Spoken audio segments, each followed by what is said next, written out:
Oke, Dokter Franky, selamat sore dok. Sore ya. Dok, gimana nih dok melihat ada berita yang viral saat ini, ada salah satu finalis Putri Indonesia yang mencoba menjadi dokter tapi tidak mempunyai izin dan surat-surat yang lengkap, mungkin bisa dikatakan dokter gadungan. Gimana menurut dokter? Oke, jadi kasus ini sebenarnya dulu kan sudah pernah terjadi ya. Jadi kayak mengingatkan kita kembali gitu ya. Jadi dulu itu seingat saya ya, dulu itu juga ada, bukan dokter, dia melakukan rinoplasti, operasi hidung. Nah, waktu itu yang dipakai itu botol bekas air mineral itu digunting, dibentuk seperti silikon padat buat hidung. Itu waktu itu juga masalah di kepolisian, juga kasusnya masalah hukum juga. Kemudian ada juga yang melakukan liposuction, bukan juga dokter yang melakukan, itu ramai banget juga tuh. Nah, jadi ini ternyata bisa terulang lagi gitu ya, dan ini kasusnya kan facelift kebetulan ya. Nah, jadi sebenarnya kan semua tindakan estetika dan surgery terutama yang invasif ya, misalnya facelift ini itu kan harus dilakukan oleh dokter yang berkompeten di bidangnya dan harus dilakukan di fasilitas yang mempunyai standar sterilitas, kesehatan dan keselamatan untuk si pasien. Karena kalau enggak, ini akan menjadi tindakan medis yang mempunyai risiko besar untuk pasien sendiri. Nah, sebenarnya apa sih facelift itu? Jadi facelift itu atau retidektomi itu adalah prosedur bedah di mana dilakukan dengan tujuan untuk mengencangkan jaringan wajah dengan teknik tertentu dan dilakukan oleh dokter yang berkompeten di bidangnya dan di fasilitas yang memenuhi standar steril, kemudian memenuhi standar kesehatan dan keselamatan dari si pasien. Nah, kenapa harus dilakukan seperti itu? Karena kalau enggak, karena efek sampingnya juga bahaya, banyak efek sampingnya. Misalnya bisa terjadi infeksi berat, terus habis itu saya itu juga bisa kalau timbul asimetris, kemudian kerusakan pada saraf, kemudian nekrosis jaringan, kemudian kalau perdarahan atau hematom. Nah, kemudian juga efek dari obat anestesinya. Nah, itu juga harus diperhatikan. Nah, selain itu, sebelum melakukan tindakan prosedur atau tindakan medis seperti ini, kan harus ada screening medis yang lengkap.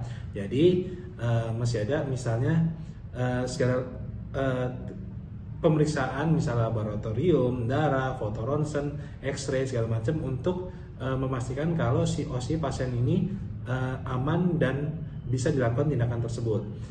Terus lihat penyulit, adakah riwayat diabetes, hipertensi, kemudian gangguan kelainan darah. Nah, itu kan bahaya kalau misalnya ketahuan gitu ya. Nah, terus abis itu kok bisa timbul lagi sih masalah begini, kenapa sih berulang-ulang gitu kan ya? Karena tadi demandnya tinggi, banyak orang yang demandnya tinggi pengen langsung cantik jadi instan misalnya. Terus kedua, mereka kurang literasi medis, kurang edukasi medis. Nah, ketiga, tergiur dengan harga murah, biasanya wah harganya kan murah kan misalnya kan. Nah, terus keempat, ini juga marketing nih, marketingnya agresif di sosmed segala macam. Nah, masalahnya marketing itu hanya biasanya menunjukkan yang bagus-bagusnya doang, tapi untuk side effect-nya, efek sampingnya secara transparan itu jarang dilakukan. Kalau untuk marketing itu yang penting mereka cuma menunjukkan yang bagus-bagusnya aja. Nah, yang jadi bahaya kalau mulai ke arahnya begini nih, normalisasi tindakan medis tanpa edukasi medis yang jelas. Jadi sebenarnya kan di era modern estetika ini, keindahan itu harus sejalan atau beriringan dengan keselamatan. Jadi jelas harus jangan menormalisasi tindakan-tindakan estetika yang tanpa penjelasan secara transparan aspek medisnya gimana gitu loh. Nah, karena kalau semua tindakan medis mau estetika segala, kalau sudah mengabaikan proses atau keselamatannya, itu jatuhnya bukan perawatan lagi, tapi jatuhnya ke potensi bahaya gitu. Oke dok, di sini dijelaskan dia mengatakan konsumen ini diberikan diskon yang besar. Ya mungkin diiming-imingi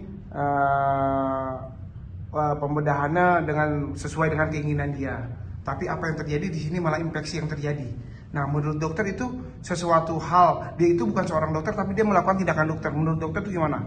Nah, gini, tadi seperti saya bilang, kan kalau tindakan itu kan tadi dikatakan harus dilakukan oleh dokter yang berkompeten di bidangnya dengan fasilitas yang memadai, misalnya sterilitas, kesehatan, sama keselamatan si pos atau pasien. Nah, kalau enggak tadi kan bahaya apa? Salah satunya infeksi berat. Nah, kalau misalnya jelas-jelas kan gini, yang harus melakukan tadi dokter yang berkompeten di bidangnya. Jadi yang mesti ditekankan supaya nggak terjadi lagi tadi si pasien itu harus tahu kalau ingin melakukan tindakan seperti ini harus oleh dokter yang berkompeten di bidangnya di fasilitas yang benar. Dokter yang berkompeten di bidangnya dan punya surat izin praktek yang benar, ya. Kemudian tadi fasilitasnya yang memadai, yang sesuai sterilitasnya, terus habis itu keselamatannya, misalnya di rumah sakit. Terus jangan tergiur dengan harga-harga yang murah, ya kan? Terus habis itu tadi jangan lupa edukasi masyarakat, kesadaran edukasi masyarakat itu mesti jelas. Dan gini, hak pasien itu sebelum melakukan tindakan apapun dia mesti tahu prosedurnya. Jadi prosedurnya apa, SOP-nya bagaimana, barang dipakai gimana, efek sampingnya apa, budgetnya berapa, kemudian maintenance-nya bagaimana, kalau terjadi efek samping gimana, itu harus jelas. Jadi si pasien ini mesti paham prosedur medis. Jadi bukan hanya treatment biasa, perawatan, tapi prosedur medisnya dia mesti tahu gitu loh, mesti mengerti. Nah dari situ baru biasanya ada tanda-tanda informed consent biasanya. Nah kalau ini satu bukan dokter, jelas-jelas itu udah melanggar. Nah kalau kayak gini kasusnya sebenarnya ini ahli hukum yang lebih ngerti ya. Tapi sepengetahuan saya itu biasa multi layer nih. Satu kalau dari segi kedokteran itu undang-undang praktek kedokteran pasti dilanggar. Kedua, fasilitas, aturan fasilitas untuk tindakan sterilitas segala macam pasti itu bisa terlanggar. Kemudian ya kalau misalnya dihukum ya KUHP lah, ya kan, pidana. Terus bisa juga perdatanya juga bisa. Terus habis itu ini ada kasus ini gak penipuan segala gak, itu bisa masuk juga gitu. Nah jadi kalau beliau bukan dokter kemudian melakukan hal demikian, itu otomatis kan ada aturan di Indonesia. Kalau tindakan-tindakan tersebut itu melanggar atau menyebabkan kerugian atau misalnya bahkan bisa mengancam nyawa seseorang, itu akan masuk ke ranah hukum gitu. Oke dok, mantan finalis Putri Indonesia ini sekarang sudah ditahan. Ya, tapi ini dia membuka praktek ini sudah berjalan selama 4 tahun.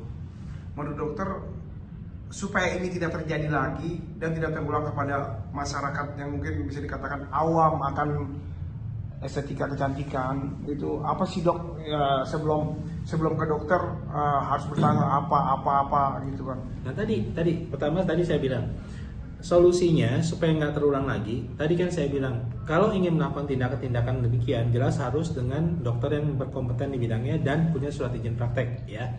Terus kedua, cari fasilitas kesehatan yang memenuhi standar, misalnya sterilitasnya, terus kemudian kesehatan dan keselamatan si pasien, ya, misalnya rumah sakit gitu kan.